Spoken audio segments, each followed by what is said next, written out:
మన ప్రభు అయిన యేసుక్రీస్తు నామములో మీ అందరికీ వందనాలు, శుభాలు తెలియజేస్తున్నాను.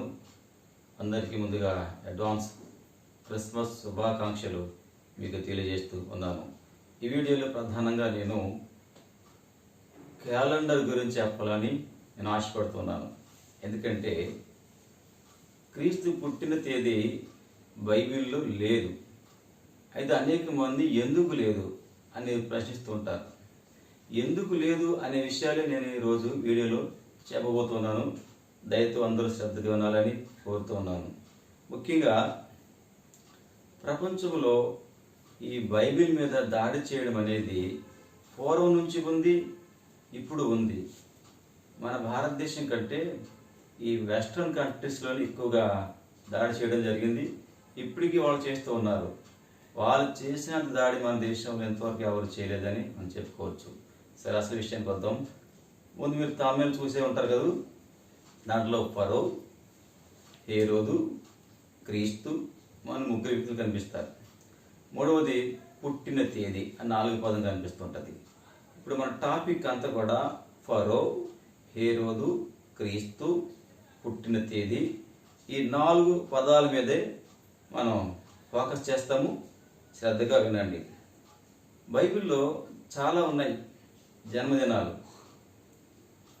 అవి చదువుతూ వినండి. ఒకటి, పాత నిబంధనలో ఆదికాండంలో ఎలా ఉంది? ఆదికాండం 40వ అధ్యాయం 20 ఎలా ఉంది? ఆ దినము ఫరో జన్మదినము కనుక అతడు తన సేవకులందరికీ విందు చేయించెను అని ఉంది. ఇది పాత నిబంధన. ఫరో అనగా ఈజిప్ట్ చక్రవర్తిని ఫరో అంటారు, లేదా ఫారో అంటారు. అంటే ఆ రోజు ఆయనకి జన్మదినం జరిగిందంటే అక్కడ వాళ్ళకి క్యాలెండర్ ఉంది అని మనకు అర్థమవుతుంది. రెండో విషయానికి వద్దాం. ఇది నూతన నిబంధన, కొత్త నిబంధన. ఇక్కడ కూడా ఉంది. ఇది మార్కు సువార్త 6:21లో ఇలా ఉంది.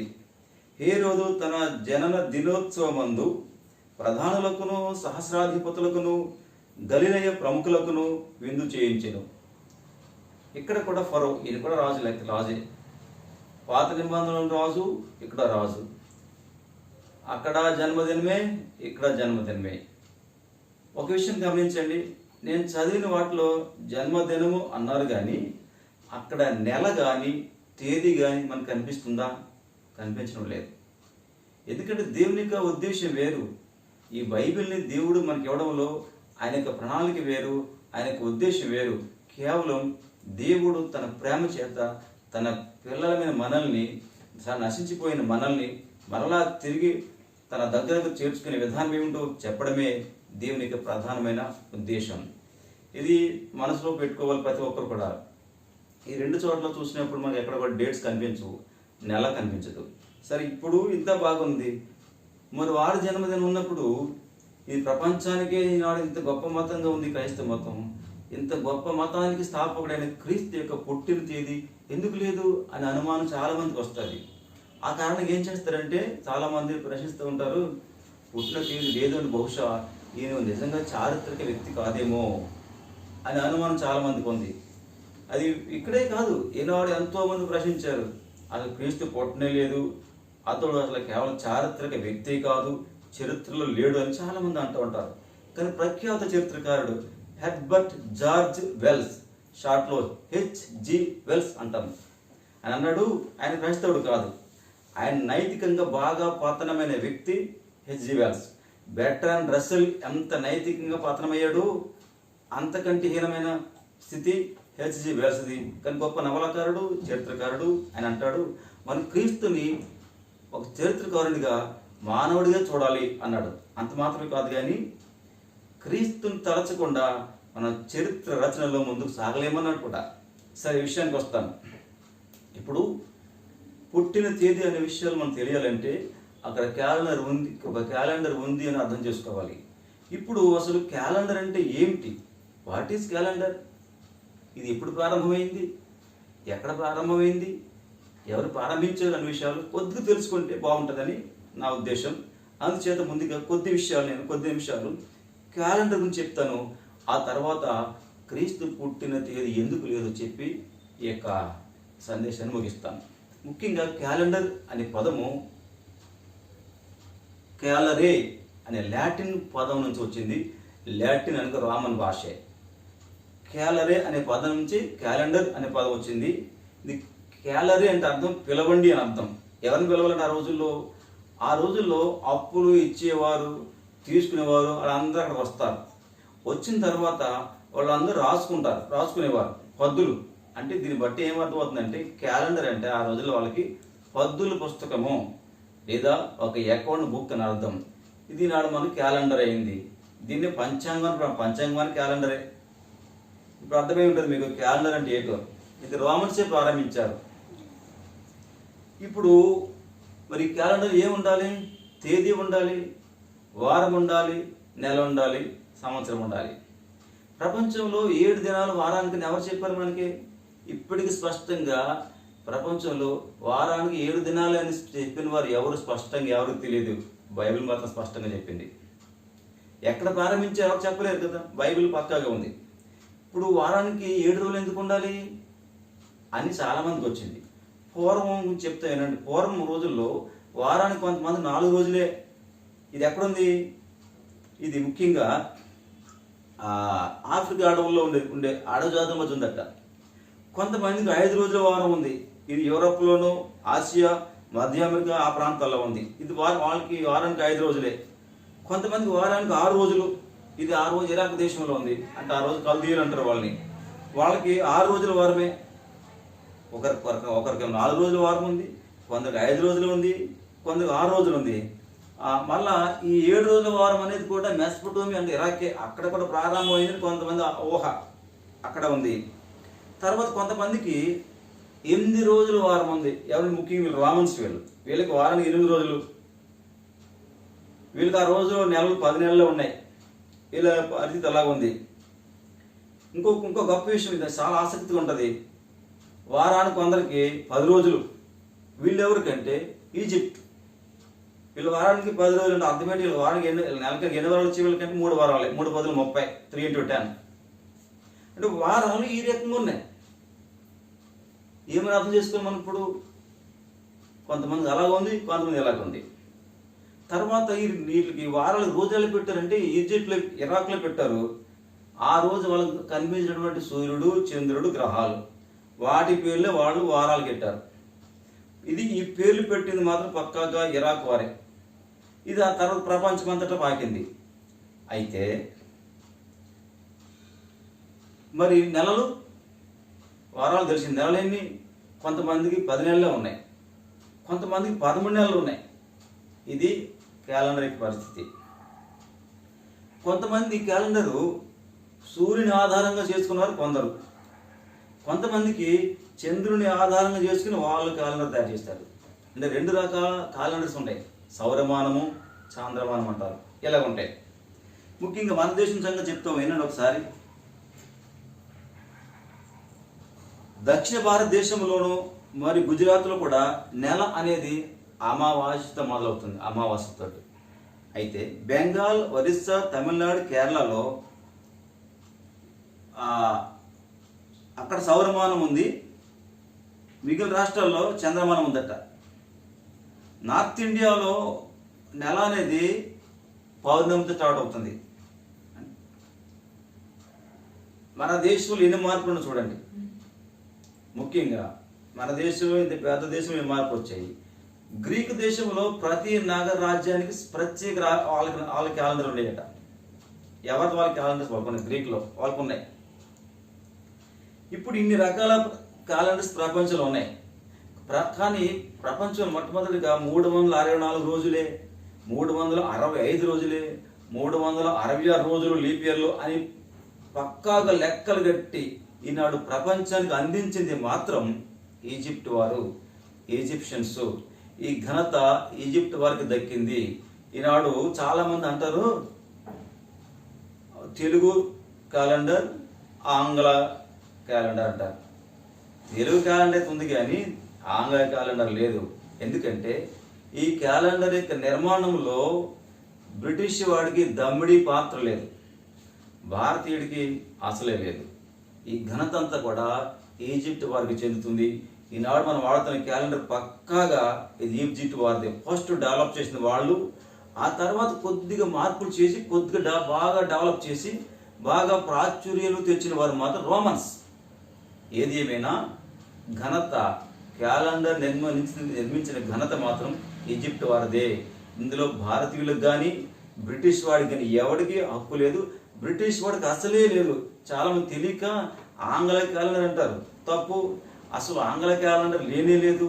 ఇప్పుడు ఈ ఆంగ్లేయులు ఈ గ్రెగోరియన్ క్యాలెండర్ని ఎప్పుడు ఆమోదించారు చెప్తే మీరు ఆశ్చర్యపోతారు. చూడండి, ఒకసారి చెప్తాను.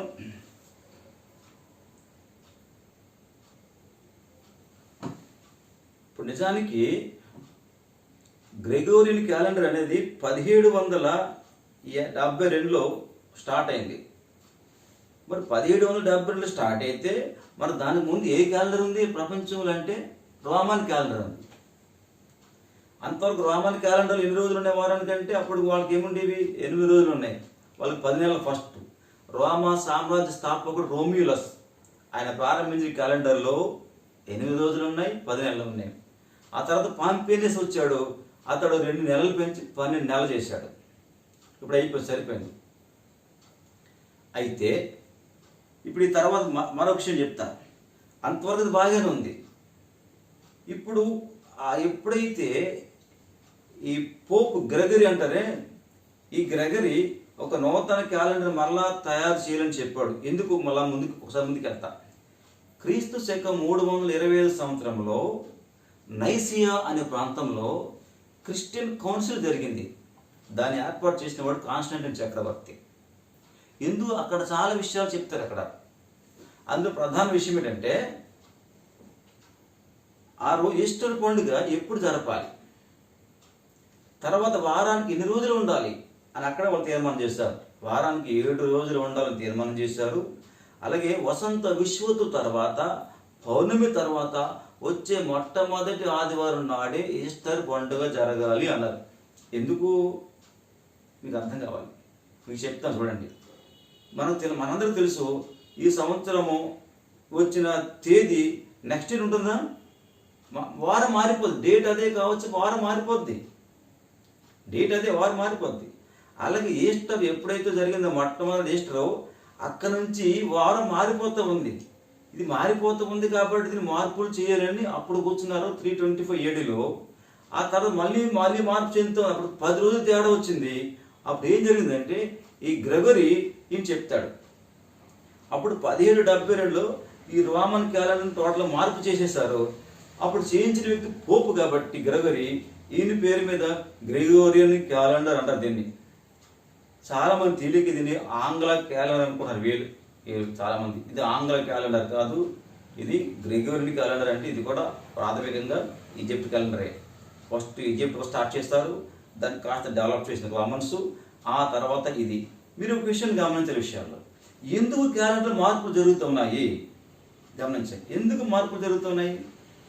ఎప్పుడు ఒకేలా ఉండాలి కదా క్యాలెండర్ అనేది.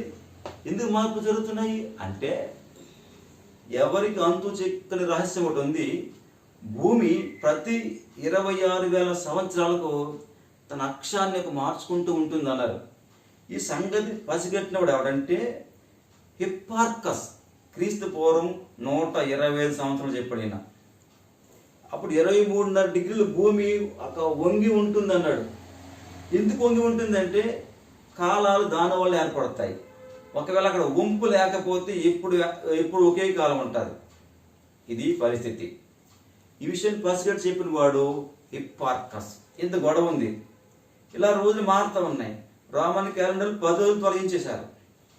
ఎందుకంటే ఒకసారి వచ్చిన తేదీ ఆ వారము మళ్ళా రాదు. ఆ 325 AD చెప్పాను కదా, నైసియా, దాన్ని నిక్కేయా అనుకుంటారు. ఆ సమయంలో వారానికి 7 రోజులు తీర్మానించారు. అలాగే ఆ ఈస్టర్ పండుగ ఎప్పుడు కూడా వసంత విశ్వత్తు తర్వాత వచ్చిన మొదటి పౌర్ణమి తర్వాత వచ్చే మొదటి ఆదివారం నాడే జరపాలి అని నిర్ణయించారు. ఎందుకంటే వారం మారిపోతుంది. మరి వారం మారిపోతున్న సంగతి దేవునికి తెలీదా? దేవునికి తెలుసు. మరి దేవుడు ఎందుకు స్పెసిఫిక్గా డేట్ పెట్టలేదు? యేసు పుట్టిన తేదీ ఎందుకు బైబిల్లో పెట్టలేదు? ఇప్పుడు చెప్తా వినండి. క్రీస్తు పుట్టిన దినము పక్కా పర్ఫెక్ట్గా ఆయన తల్లి అయిన మరియకు తెలీదా? పక్కగా తెలుసు. ఈ మరియా ఈ మరియమ్మ గారు క్రీస్తు చనిపోయిన తర్వాత తిరిగి లేచి పరలోకానికి వెళ్ళిన తర్వాత యెరూషలేములో మేడగదిలో ఉన్నప్పుడు 120 మంది కలిసి ప్రార్థన చేస్తూ ఉంటే ఆ 120 మందిలో ఈమె ఉన్నారు. ఆమె ఆ తర్వాత అంటే క్రీస్తు శిష్యులతో తిరుగుతూ ఉన్నారు. అప్పుడు విషయాలు చెప్పాలి కదా, చెప్పే ఉంటారు. కానీ బైబిల్లో రాయలేదు. ఎందుకు? దేవునికి ఉద్దేశం అది కాదు. దేవునికి ఉద్దేశము డేట్ మెన్షన్ చేయడం కాదు. ఒకవేళ ఆ దేవునికి ఉద్దేశం అయితే పెట్టుండే వాడే, ఎందుకు పెట్టలేదు?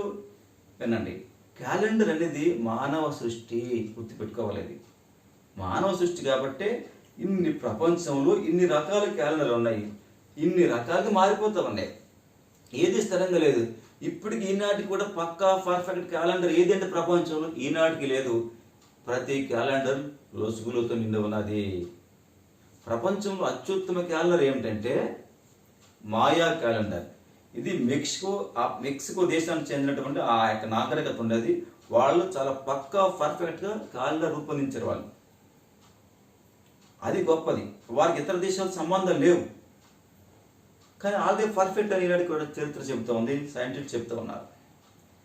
మరి ఎందుకు యేసుప్రభు వారి యొక్క తేదీ ఎందుకు లేదు, దేవుడు ఎందుకు పెట్టలేదు? ఎందుకంటే నేను ఇక స్పీడప్ చేసేస్తాను. సరే, ఒక్కసారి చెప్పి లాస్ట్లో విషయం చెప్తాను. 1572లో గ్రెగోరియన్ క్యాలెండర్ ప్రారంభమైంది.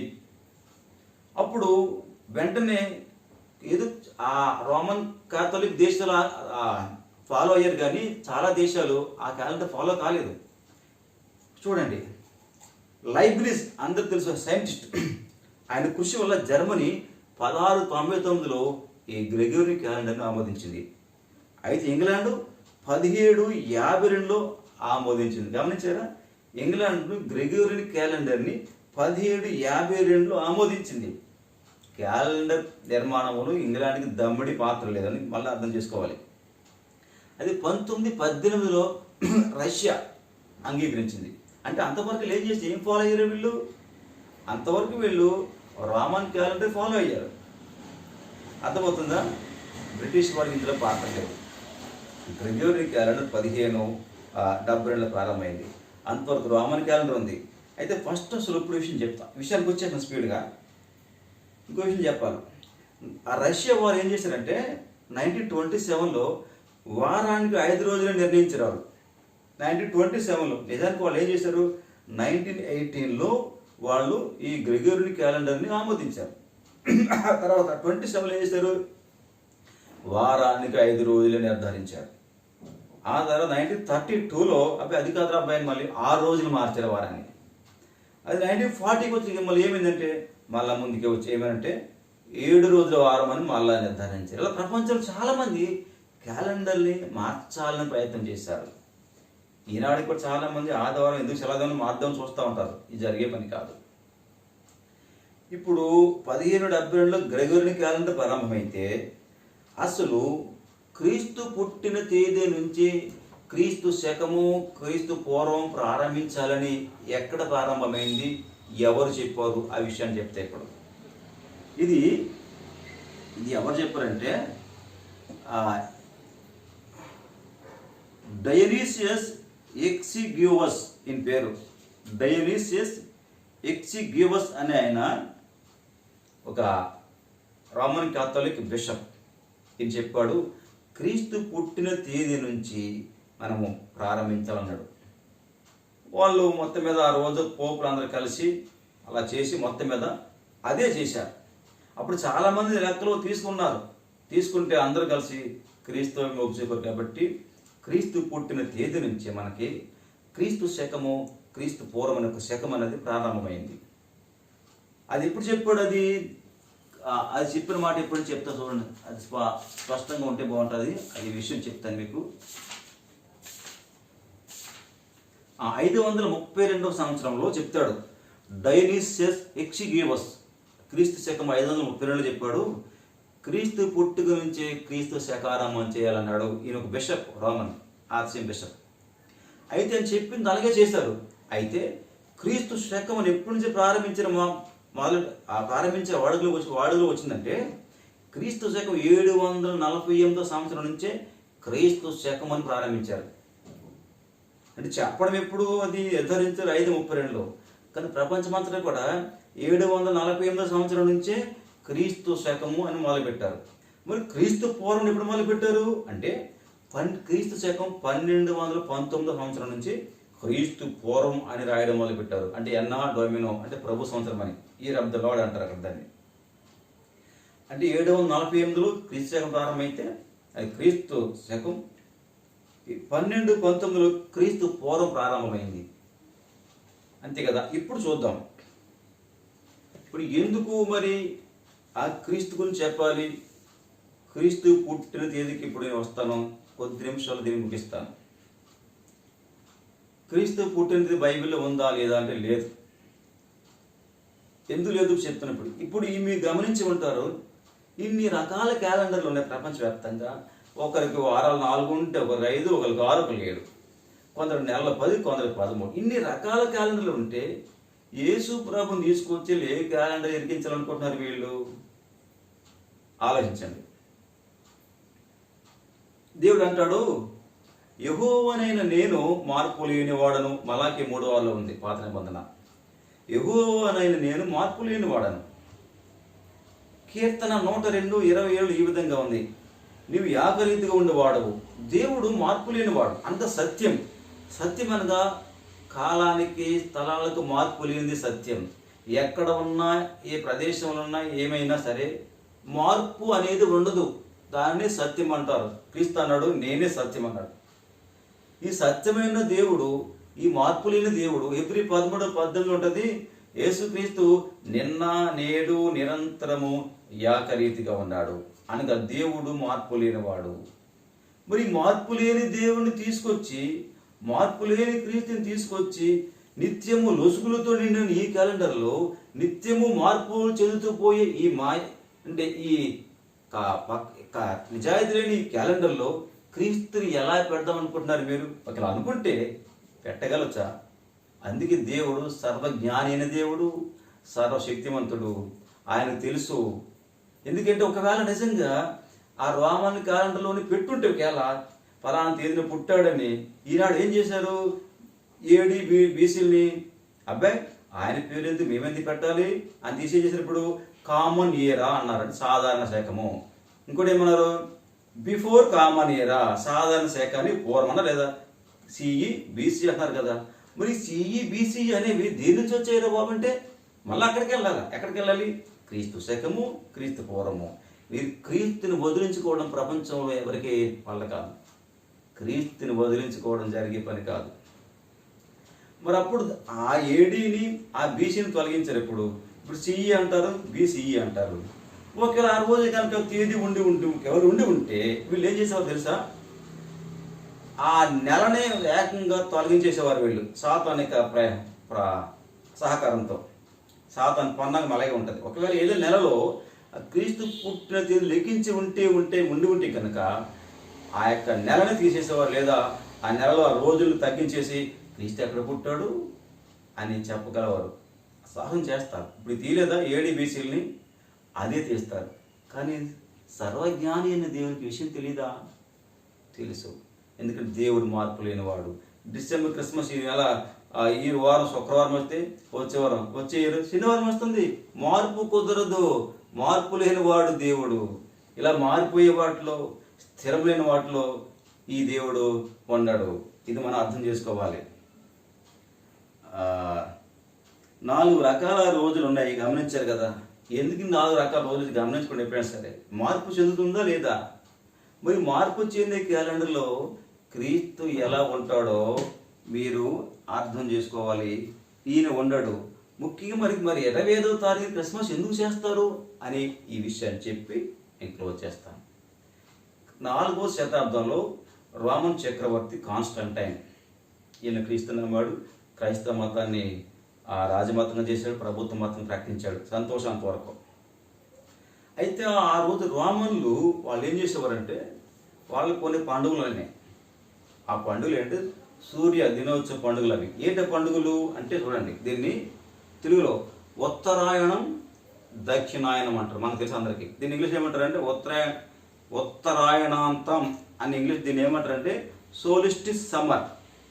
రెండవది దక్షిణాయనాంతం, దీన్ని సోలిస్టిస్ వింటర్. ఇప్పుడు చెప్తా. ఇప్పుడు ఉత్తరాయణాంతం అంటే అర్థం ఏంటంటే ఉత్తరం, నెక్స్ట్ దిక్కు, ఉత్తరం దిక్కు. ఆయనం అనగా ప్రయాణం, అంటే ఉత్తరానికి ప్రయాణం. అంతం అంటే ఉత్తరానికి ప్రయాణం అక్కడ అంతమైపోయింది. ఎవరు? సూర్యుడు. ఇప్పుడు దక్షిణ దిక్కు నుంచి ఉత్తరానికి ప్రయాణం వెళ్తాను. పయనం, ఉత్తర ఆయనం, ఆయనం అనేది ప్రయాణం. ఉత్తరం నుంచి ఆయనం అవుతున్నాడు, వెళ్ళాడు, అక్కడ అంతమైపోయాడు. అయిన తర్వాత ఏమవుతాడు? ఉత్తరం నుంచి ఎక్కడ అంతమైపోయాడు అక్కడి నుంచి మళ్ళీ ఆయన దక్షిణానికి మళ్ళీ పడతాడు ప్రయాణం. అంటే ఇప్పుడు ఏమవుతుంది? ఇది దక్షిణాయనం అంటారు. మళ్ళా దక్షిణ ఆయనం మళ్ళీ ఎప్పుడైతే అంతమైపోతుందో మళ్ళీ అప్పుడు ఏమవుతుంది? ఉత్తరాయణం ప్రారంభమవుతుంది. ఇప్పుడు ఇది ఏంటి? క్రిస్మస్ దీన్ని ఏం చెప్తారట?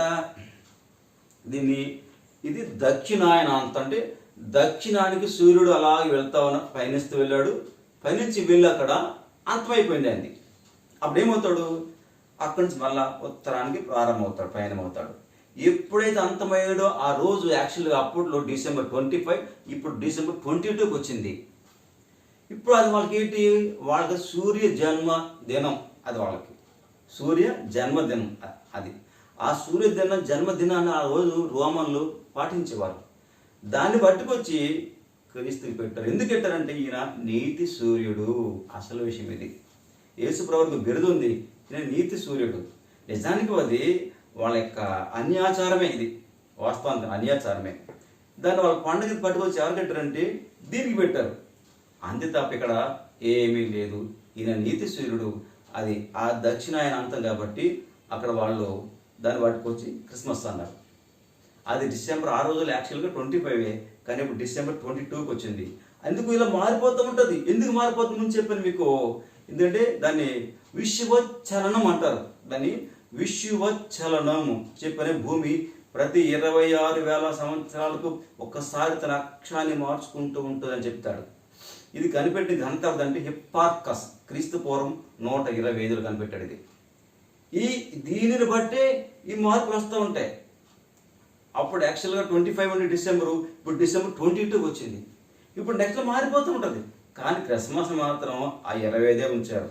ఇక నిజానికి క్రీస్తు పుట్టింది 25 కాదు. అలాగే క్రీస్తు పుట్టింది క్రీస్తు శకం 1 సంవత్సరంలో కూడా కాదు. తర్వాత తేలింది. ఎప్పుడు తేలింది? క్రీస్తు పూర్వం 4వ సంవత్సరంలో పుట్టాడు, తర్వాత తేలింది. ఈ లెక్క ఎవరు చెప్పారు? జోహన్నెస్ కెప్లర్ చెప్పాడు. క్రీస్తు పూర్వం 4వ సంవత్సరంలో పుట్టాడు యేసుక్రీస్తు. సరిగ్గా అదే 4వ సంవత్సరంలో రోమన్ గొప్ప ఫిలాసఫర్ సెనేకా కూడా పుట్టాడు. గొప్ప ఫిలాసఫర్. యేసుక్రీస్తు సమయంలో ఉన్న వ్యక్తి ఆయన. ఆ ఫిలాసఫర్ సెనేకా గొప్ప పండితుడు. కాబట్టి నిజానికి December 25 అనేది అన్య ఆచారమే. అది సూర్యుడు ఆ దక్షిణాయన అంతమై ఉత్తరానికి ప్రయాణమే రోజు అది. దాన్ని వాళ్ళు సూర్య జన్మదినం వాళ్ళకి అది. దాన్ని వాళ్ళు జరుపుకుంటున్నారు. దాన్ని తెచ్చి వీళ్ళు మా దేవుడు, మా యేసుక్రీస్తు ప్రభువారికి ఆయన నీతి సూర్యుడు కాబట్టి వాళ్ళు ఈ నీతి సూర్యుడు అని పెట్టారనమాట. అయితే ఈనాడు క్రిస్మస్ అనేది ఒక 25 కాదు, సంవత్సరంలో ప్రతిరోజు క్రిస్మస్సే. గుర్తుపెట్టుకోండి. సంవత్సరంలో ప్రతిరోజు ఈస్టరే.